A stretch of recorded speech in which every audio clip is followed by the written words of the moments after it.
एक बार क्या हुआ कि एक मुग़ल राजा थे, तो he was visiting Bharatvarsh for some time and उनके यहाँ ऐसा नियम बताया गया है, उनके धर्मशास्त्र में भी लिखा गया है कि आपने चैरिटी एंड डोनेशंस करने हैं. Now I am saying these two terms together because there is very slight difference between charity and donation. ठीक है, अगर आप बच्चे का एडमिशन कराने के लिए स्कूल में थोड़े एक्स्ट्रा पैसे देते हैं, उसको भी डोनेशन बोलते हैं. Charity is when you are not, no purpose is aligned. But जैसा आपने पूछा, कई लोग बोलते हैं चैरिटी और डोनेशन करना चाहिए कि नहीं, इन दोनों में फ़र्क क्या है, लाभ प्राप्त होगा कि नहीं. अगर लाभ प्राप्त होने के लिए कर रहे हैं तो चाहे कर लो चैरिटी, चाहे कर लो donation, it is transaction, none of it will benefit you. ठीक है, इससे अच्छा मेहनत करके वो पैसा चैरिटी डोनेशन में मत दे करके अपने घर में लगा लो. ठीक है, ताकि आपका जो है काम पर्पस फुलफिल हो जाए. Now this person is there, उनके धर्म में लिखा गया है और शुक्रवार का दिन है, तो उन्होंने कहा कि मुझे आज जो है कुछ चैरिटी करना रहेगा, उसके बाद में ही मैं भोजन ग्रहण कर सकता हूँ. तो ही स्टार्टेड टू सर्च कि मुझे कोई ज़रूरतमंद या कोई भीख मांगने वाले, कोई भिक्षुक दिखाई दे. अब वो पूरे शहर में घूम रहे हैं, कोई मिला ही नहीं उनको जो भिक्षा मांग रहा हो. मंदिर के बाहर भी गए कि वहाँ चला जाता हूँ, देखता हूँ वहाँ कुछ लोग मिल जाएंगे.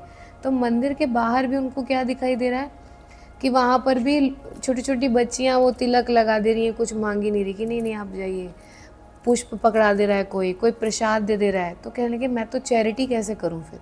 तो ये राजा से कांटेक्ट करते हैं वहाँ के कि आपके यहाँ जो है कोई जो ज़रूरतमंद हो उसको हम चैरिटी करना चाहते हैं, क्योंकि ये हमारे यहाँ बहुत ज़रूरी है और आपके यहाँ भी होना चाहिए. चैरिटी इज़ वेरी इंपॉर्टेंट, हमारे तो धर्म में बताया गया है. तो उन्होंने कहा कि मतलब चैरिटी आपके धर्म में क्योंकि बताया गया है, तो इसलिए unknowingly you will keep on manifesting कि आपके राज्य में कुछ लोग तो ऐसे हों ही जिनको हमेशा ज़रूरत बनी रहे. कोई भी आपके लेवल का ना आ पाए, हर कोई समृद्ध हो, प्रसन्न हो, किसी को ज़रूरत ही ना पड़े चैरिटी की, ये आप नहीं मैनिफेस्ट करेंगे.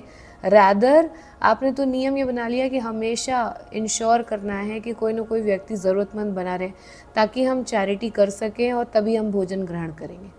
तो हमारे धर्म में, आपने, मुझे नहीं पता कहाँ से आपने ये पढ़ा है, हमारे धर्म में ये नहीं कहा जाता है कि आप charity is a foundation. It is done as a part of, if you want to do it आप करिए, नहीं तो आपको ऐसा नहीं है कि ये करने से आपको जो है ईश्वर आपसे प्रसन्न हो जाएंगे और आपको जो है जो भी चाहिए आपको वो दे देंगे. त्याग को डेफिनेटली हमारे यहाँ बहुत रिस्पेक्ट दी गई है कि आपके पास इतना है और आपकी ज़रूरत से ज़्यादा है, बचे हुए को आप त्याग दीजिए. पर त्याग को बड़ा शब्द माना गया है. डोनेशन और चैरिटी आपके अंदर एक अहंकार लेकर आता है कि आप हैं देने वाले, हम नहीं हैं देने वाले. ठीक है, हम मात्र एक बीच की कड़ी हैं. देने वाले मात्र एक ही हैं, चाहे वो आपको दे रहे हैं वो 10 रुपये, किसी को दे रहे हैं 1 रुपये. जो जिसको 1 रुपये मिल रहा है वो उसके कर्म की वजह से 1 रुपये मिल रहा है, आपको 10 मिल रहा है आपके कर्म की वजह से 10 मिल रहा है. ठीक है, तो आप त्याग करिए, उससे जो ये आप लाभ कह रहे हैं ना, उससे आपको डेफिनेटली लाभ प्राप्त होगा. क्या कि आपके भीतर जो अहंकार आपको छोटी छोटी कड़ियों में करके छोड़ना है ताकि आप ईश्वर रूपी परमात्मा को प्राप्त कर सकें, आप उसके करीब पहुंच पाएंगे. चैरिटी और डोनेशन इन सब भावों में मत पड़िए, त्याग का भाव मन में लेकर आइए. आपके पास ज़्यादा भोजन था, आपसे नहीं खाने का था, ज़्यादा बना था, तो आपने बचे हुए को त्याग दिया. अब ये मत सोचिए डोनेशन, जहाँ डोनेशन चैरिटी आएगी आप ज़रूरतमंद खोजने निकलेंगे, आप अपने से नीचे वालों को खोजने निकलेंगे, आपके मन में कंपैरिजन आएगा.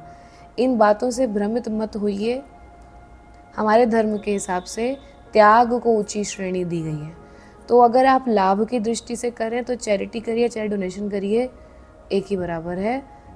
और ट्रांजैक्शन कर रहे हैं, किसी को लेन देन कर रहे हैं, वो भी एक बात है, ये बिजनेस है. It's not charity neither donation.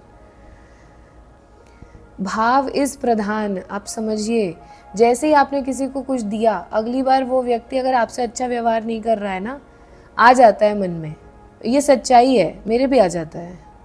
ठीक है, पर यदि सच में चैरिटी और डोनेशन था तो फिर वो चीज़ आपने त्यागी, अब दूसरा व्यक्ति उसको उठा करके फेंक दे.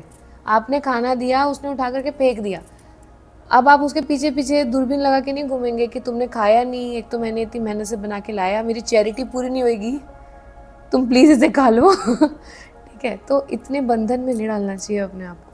आप घर पे करिए, पड़ोस में करिए, खुद के साथ करिए, कहीं करिए, पर आपके मन में भाव यदि फिर उपेक्षा न रह जाए तो फिर वो चैरिटी है, अदरवाइज नहीं है।